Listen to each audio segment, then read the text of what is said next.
I look at the league and the transition of what the league is turning out to be, especially baseball, 60-game season, if it actually does come through.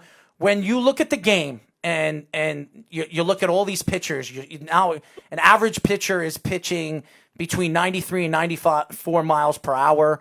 And it's not like the olden days where you have a Tom Glavine or a Greg Maddux that threw, their hardest pitches were about 90 miles per hour and their second best pitches were about 83, 84 miles per hour. When you look at the transition of the game, when you have guys like Noah Syndergaard, who you're going to be playing with, that could throw a curveball 85, 86 miles per hour. He could throw a slider 92 and he throws a fastball 98, 99. When you see that kind of gas, what does that tell you as a player? Do you see the ball better when it comes faster at you, or is it better when you see the ball slower when the release point from the pitcher? Yeah, well, I mean, I definitely can't say you can see the ball better when it's faster. I mean, when that thing's coming at 98 miles an hour from a guy who's like 6'7", 6'8". It's not the easiest to see. It's definitely moving fast, but it also lets you kind of more react to things. Mm-hmm. So it doesn't get as much time to think, and it kind of lets the athletic ability just flow and reaction just go, and the hand-eye coordination let that do the work instead of thinking about it as you're watching. And I mean, 92-mile-an-hour slider isn't going to be easy to see either. But I know, I mean, the amount of reps that you get in the minor leagues and getting used to playing against that type of velocity, I really think it's more just about how you can live up to the competition. And for the people that can, I hope I'm going to be one of those people, and I know I will be, is who can live up to that competition and take it as something that, dials you in even more, locks you in, makes you focus even more. Then it might not be easier, but it's more fun because you're playing against the top of the top. You're playing against the guys who can throw harder than you've ever seen and can make pitches move differently than you've ever seen. And it's exciting to be to be able to compete against guys like that. So I think the competitor in me definitely says it might not be easier or harder, but it's definitely more fun. We are talking to Mets free agent outfield prospect Brandon McIlwain. Now, Brandon, the hardest thing to do in professional sports is swing a baseball bat. Everybody says it. Ask any athlete, any hockey. And hockey is a hard sport too. Ask hockey players. They say, I don't know how baseball players could see a 98, 99 mile per hour fastball, and they can hit it like 500 feet. So let me ask you this question. When you're up at the plate and a pitcher is throwing you, he's going to throw gas at you. He's going to throw about a 93, 94 miles per hour, and he could throw a curveball 87, and he could throw a changeup 81, okay? What do you do when you're up at the plate knowing that, his best pitch is his fastball, but he could throw the change and he could throw the curve? What do you look for in a pitcher when you're up at the plate, when you're ready to swing? I let him make a mistake, because any pitch that's down the middle or whatever spot that a player likes to hit, that's one that can go a long way. Mm-hmm. That's the one that can end up going 450 feet. Or can be hit at over 100 miles an hour, because the harder it's coming in, the harder it goes back out. But I mean, when they hit a spot that's what to hit, when they're really finding the corners of the plate, it makes it a lot harder. So really, to make the most of it at bat, you have to make sure you hit the one that the pitcher makes a mistake on, especially at the elite level, especially in the major leagues. Those guys are so good at command and placing and spotting up balls that some at bats they throw 3-4 great pitches, and it's like, wow, he might have got me on that one. He threw every pitch he had, all 4 of them, and hit his spot with.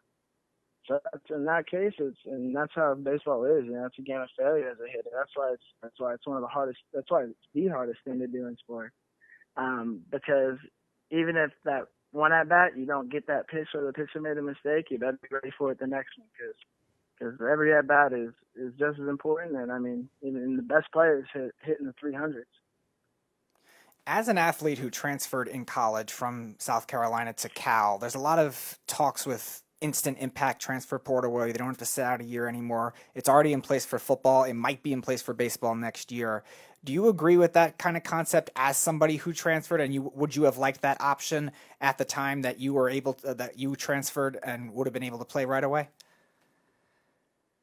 I do. I think it's good that athletes aren't penalized for making a decision, and that's gonna impact the rest of their life. I mean, I read somewhere that the D1 quarterbacks are transferred at about a 50% rate. So every one of those guys is now going to have an opportunity to go and compete somewhere, and that doesn't mean any job is guaranteed. You know, there still is at the Division I level, and you have to compete and work hard to make it. But I think it's definitely good. I would have liked the opportunity because I came right after that, or right before that is when I transferred.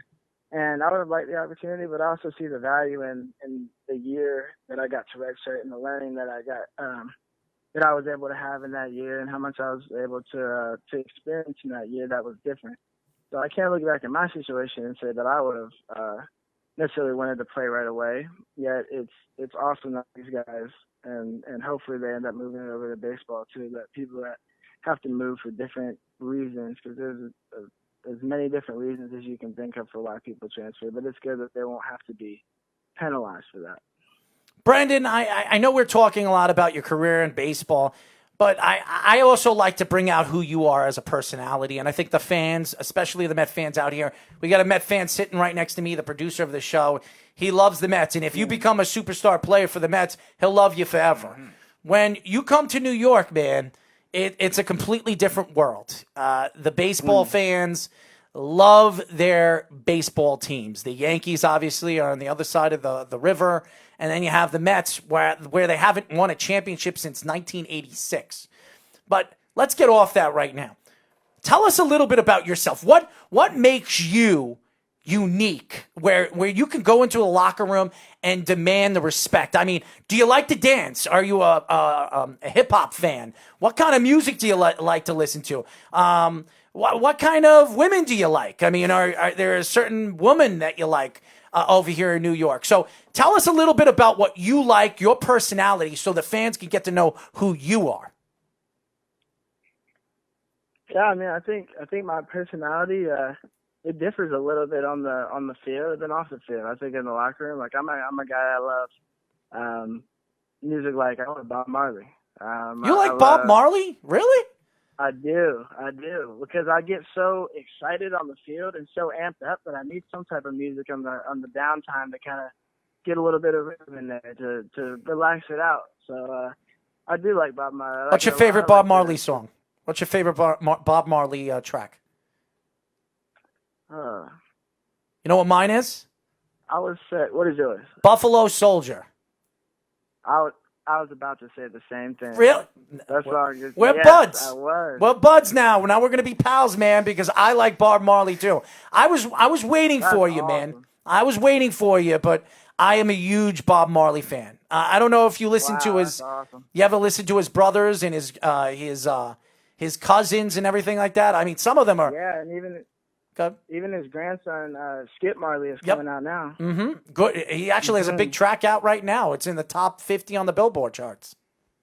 Yeah, and there was actually also when I was at Cal, there was a Ziggy Marley concert. Yep. That I ended up getting to go to. Yeah, so I mean, I love the Marleys. I love how they sing. I love the rhythm of it. I love the ideas that they put behind their songs, and it's really something that I've been listening to a lot. Well, I'll ask you this, and I'm telling you, there's a lot of women here in New York, man. Are you a free agent there? No, I'm not. You have a girlfriend. How long you been with your girl, man? Yes. Yeah, I mean, I've actually known her since 8th grade. So we've had some type of relationship, been around together for a lot of years, all the way back to 8th grade. So she's going to follow you right to New York. Is that what you're saying? I will see. She's gonna be doing her thing too. She's gonna be making sure she gets her career started and everything. But I mean, she does have a little bit of family in New York, and it's a place that she's familiar with too. She actually worked there last summer. Oh, look at you, man! You got a New York girl. You're a New York state of mind, my friend. You're in a New York state of mind, man. Yes, sir.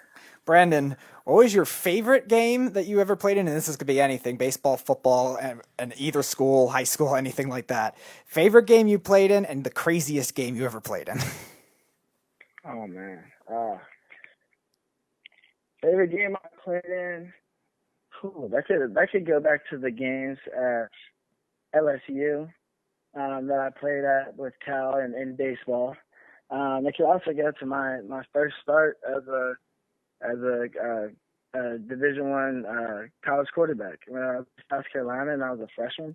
Because that was so amazing to me to be able to have that opportunity to start and then to get a win. We played against East Carolina and I ran for 2 touchdowns and we won the game. So I mean it was extremely exciting. And then the games at LSU showed me those were the craziest games. And actually the first on Friday night we didn't win that game, but it was the craziest atmosphere that I had been a part of, and I would have almost never expected that would have been in baseball. It went all the way down to this back and forth. They were like number 10 in the country, and we were unranked, and we came out and played awesome. We were going back and forth with them every inning. It got to the ninth inning, and I think we're down by a run, and we end up coming back and scoring 2, and we were up by a run. And in the bottom of the 9th inning, when they came up to bat, and I heard all the fans behind, and I'm in center field, so these are fans behind home plate, all the way back there, and I heard the chants. I could feel the vibration from them stomping their feet, and it became one of the craziest moments that I've ever seen. And even though we lost that game on a walk-off, that they had, it was a kind of cheap walk-off. He hit it off the end of the bat, but the sound that came off of their stands and the rattle that went through every single person, I mean, it motivated us for the rest of the season. And it's a feeling that I will never forget because of how crazy that game was.